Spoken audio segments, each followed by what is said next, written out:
Hello guys, welcome back to Study norms.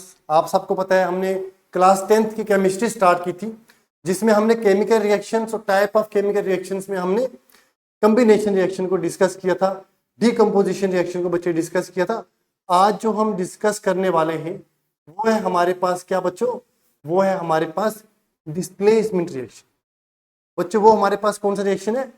Displacement reaction. देखो displace का मतलब क्या होता है? डिस्प्लेस का मतलब होता है, सिंपल वे में अगर आप देखोगे तो डिस्प्लेस का मतलब होता है किसी की जगह लेना, किसी को सब्स्टिट्यूट करना, किसी की जगह लेना, उसको हम बोलते हैं डिस्प्लेसमेंट रिएक्शन। तो सब्स्टिट्यूशन रिएक्शन भी बोलते हैं।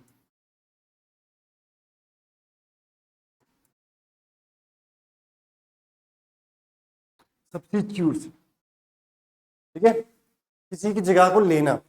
अब इसमें क्या होता है बच्चों, जो मोर रिएक्टिव एलिमेंट होता है, जब भी हम उसका किसी ऐसे कंपाउंड के साथ रिएक्शन करवाते हैं जिसमें लेस रिएक्टिव चीज होती है, लेस रिएक्टिव मेटल होता है, तो वो उस लेस रिएक्टिव चीज को, लेस रिएक्टिव स्पीशीज को रिप्लेस कर देता है।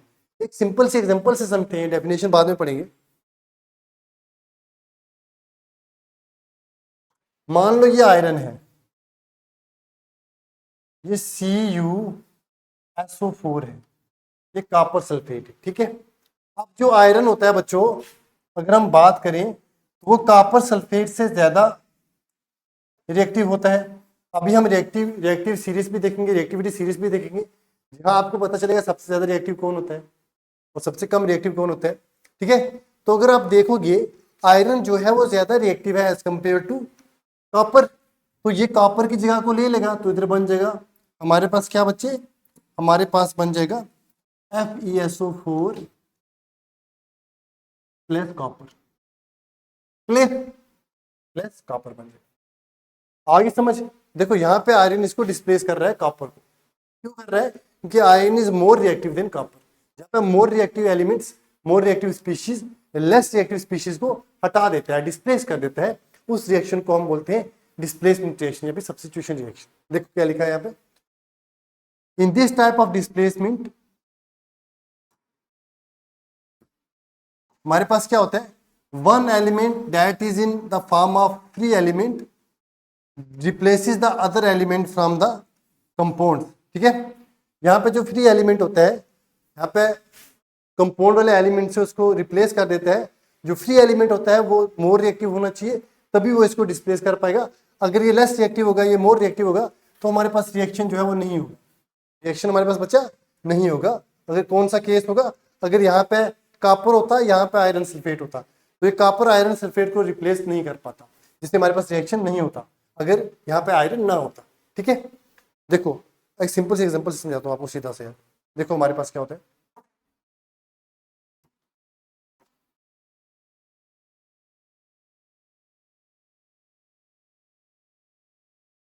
Reactivity series. क्या बच्चे? Reactivity series. याद रखनी है आपको हमेशा, क्योंकि आपको ऐसा बताऊंगा कि आप जिंदगी पूरी याद रखोगे, ठीक है। ट्रिक लिख लो पहले। ट्रिक है इसका हमारे पास, please stop calling me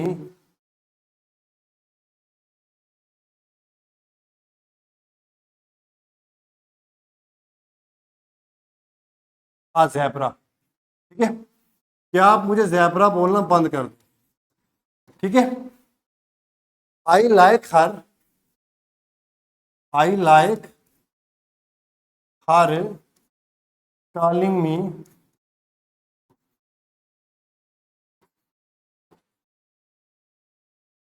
I like her calling me a smart goat, smart goat,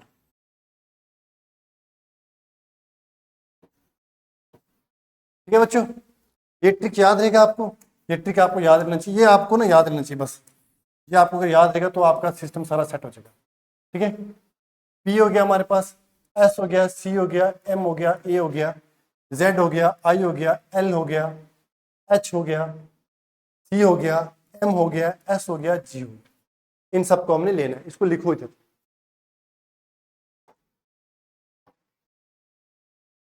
P for potassium लिखते हैं अभी,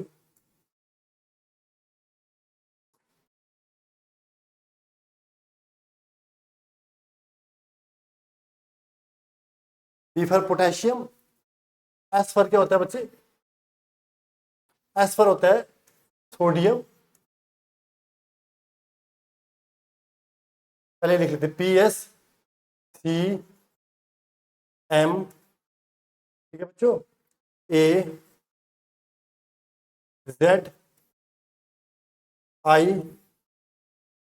LHCMSG, ये लिख लिया आपने बच्चे।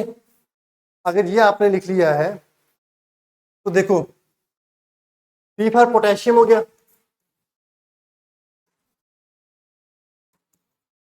S फॉर सोडियम हो गया, C फॉर कैल्शियम हो गया, M फॉर मैग्नीशियम हो गया, A फॉर अल्युमिनियम होगा, Z फॉर जिंक हो गया, I फॉर आयरन हो गया, L फॉर लेड हो गया, ठीक है, H फॉर हाइड्रोजन हो गया, ठीक है बच्चों, और C फॉर कॉपर हो गया, M फॉर मैग्नीज हो गया,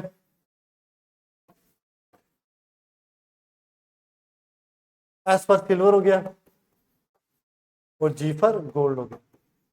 याद रहेगा आपको, ये सीरीज याद रहेगी, याद रहेगी सीरीज बच्चों, ये सीरीज हमेशा याद रखना, बहुत ही इंपॉर्टेंट सीरीज है, आपके एग्जाम पॉइंट ऑफ व्यू के लिए बहुत ज्यादा इंपॉर्टेंट है, ठीक है।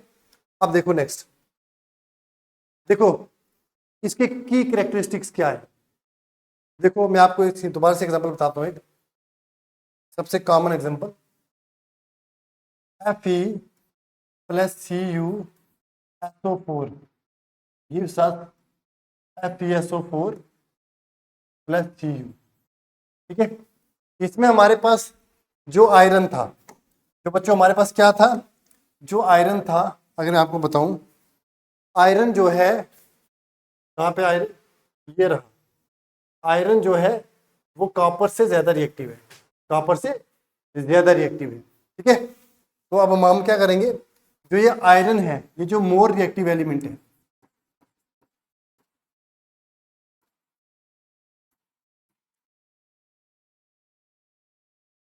ये किसको रिप्लेस करेगा, कॉपर को, किसको रिप्लेस करेगा, कॉपर को, ठीक है। और क्या बनेगा हमारे पास, आयरन सल्फेट और कॉपर बनेगा, क्लियर।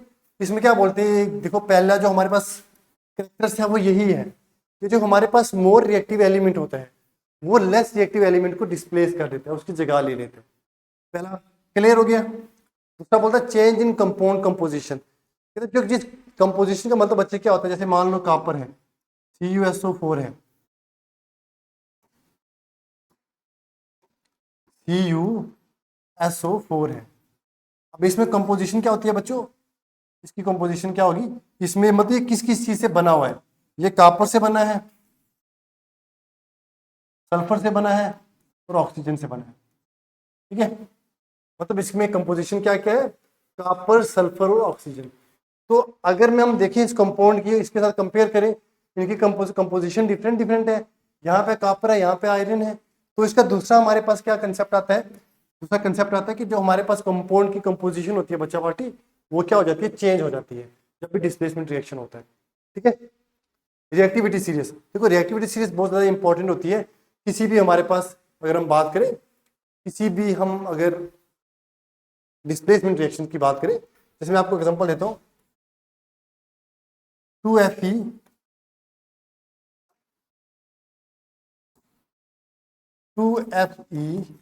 प्लस 2NaCl, ठीक है। आप बताओ यहाँ पे क्या होगा, जल्दी 2 सेकंड में बताओ। सोडियम जो है ये रिएक्टिव सीरीज में दूसरे नंबर पे आता है, आयरन इससे लेस रिएक्टिव है, तो क्या होगा हमारे पास, ये रिएक्शन ही नहीं होगा, नो रिएक्शन। ठीक है, कि हमारे पास रिएक्टिव सीरीज भी बहुत ज्यादा इंपॉर्टेंट होती है। अगर आप डिस्प्लेसमेंट रिएक्शन कर रहे हो तो रिएक्टिव सीरीज का होना बहुत ज्यादा इंपॉर्टेंट होता है। आपको याद रखना कि कौन सा एलिमेंट हमारे पास जो है वो रिएक्टिव कितना है, उसकी रिएक्टिविटी देखनी है हमने। ठीक है, अब उसके बाद हमारे पास क्या आता है, उसके बाद हम बात करते हैं एग्जांपल्स की। डिस्प्लेसमेंट रिएक्शन में किसकी बात करते हैं, एग्जांपल्स की। देखो मैंने आपको सिंपली क्या बोला है कि हमारे पास ऐसा रिएक्शन जिसमें हमारे पास जो मोर रिएक्टिव एलिमेंट्स होता है वो लेस रिएक्टिव एलिमेंट्स को डिस्प्लेस करे, उसको हम क्या बोलते हैं, उसको डिस्प्लेसमेंट रिएक्शन बोलते हैं। जैसे मान लो हमारे पास जिंक है, ठीक है, जिंक मेटल है बच्चों,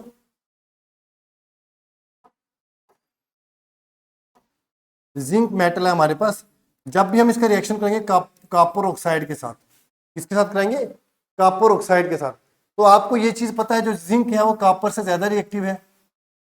जिंक जो है वो कॉपर से ज्यादा रिएक्टिव है बच्चों। तो हमारे पास रिएक्शन क्या हो जाएगा, रिएक्शन हमारे पास ये देखो ना यार, ये देखो ना, zinc is more reactive than copper. तो इस केस में हमारे पास क्या होगा, ये कॉपर को डिस्प्लेस कर देगा। ठीक है, जिससे हमारे पास डिस्प्लेसमेंट रिएक्शन हो जाएगी कंप्लीट। यहाँ ये वाली आपको एग्जांपल समझ में आई या नहीं आई, मुझे ये बताओ सिंपली। ये वाली एग्जांपल समझ आ गई आपको, ठीक है। अब एक एग्जांपल और लेते हैं हम, एक एग्जांपल और लेते हैं। CuCl2, सॉरी यार मेरे को ना कलर चेंज करना पड़ता है, कलर सेम रखना है। कॉपर क्लोराइड को जब हम Pb के साथ रिएक्शन करवाएंगे तो हमारे पास क्या होगा, आपको क्या लगता है यहाँ पे डिस्प्लेसमेंट रिएक्शन होगी या नहीं होगी। तो अगर आप CuCl2 को कॉपर के साथ रिएक्शन कराओगे तो आपको क्या लगता है क्या होने वाला है।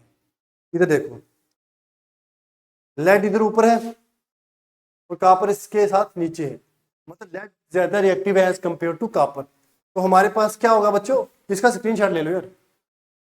हमारे पास क्या होगा, हमारे पास PbCl2 बन जाएगा और साथ में कॉपर अकेला रह जाएगा।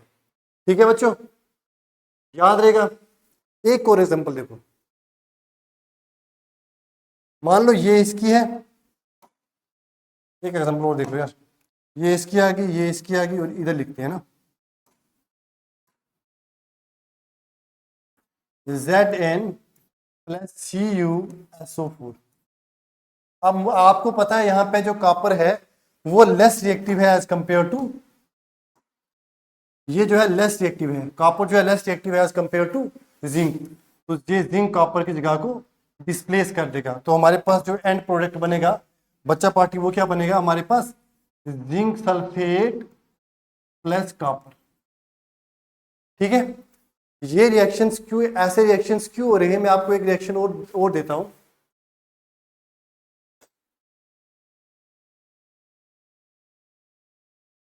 Zinc plus Al2O3। ठीक है बच्चों, जिंक प्लस Al2O3, क्या ये रिएक्शन हमारे पास होगा। जिंक जो है वो रिएक्टिव तो है बट हमारे पास एल्युमिनियम जो है वो मोर रिएक्टिव एलिमेंट है एज कंपेयर टू जिंक। तो इस केस में हमारे पास क्या होगा, ये रिएक्शन नहीं होगा, क्योंकि ऑलरेडी जो हमारे पास है एल्युमिनियम जो है वो ज्यादा रिएक्टिव है, तो वो यहाँ पे खुद को डिस्प्लेस होने नहीं देगा। तो जब भी रिएक्टिव अगर आपने आपके एग्जाम में आ गया कोई रिएक्शन पूछ दिया आपको कि भाई ये रिएक्शन जो है अक्कर हो सकता है नहीं हो सकता है, या सीधा पूछेंगे what happens when zinc is reacted with aluminium oxide, तो आपने बोलना है कि वो रिएक्शन नहीं होगा। क्यों, वो रिएक्शन इस वजह से नहीं होगा क्योंकि हमारे पास जो जिंक है वो लेस रिएक्टिव है as compare to aluminium, hence the reaction doesn't occur. Clear, ये था बच्चों आज के लिए आपके लिए important displacement reaction. Next videos में हम डिकम्पोजिशन रिएक्शन को डिस्कस करेंगे। ठीक है, जैसे हमारे पास ये यूनिट कंप्लीट होगा तो डिफरेंट टाइप के एडवांस टाइप के हम क्वेश्चंस भी करेंगे और इजी टाइप के क्वेश्चंस भी करेंगे, और जो भी इंपॉर्टेंट कंपोनेंट है इसमें, जो भी इंपॉर्टेंट क्वेश्चंस अराइज हो सकते हैं इसमें, वो सब भी डिस्कस करेंगे। अब अगर आपको वीडियो अच्छी लगी हुई तो इसको ज़रूर लाइक करना, ठीक है, बहुत मेहनत लगती है यार वीडियो बनाने में। ठीक है, मिलते हैं नेक्स्ट वीडियो में, तब तक अपना ध्यान रखो अच्छे से।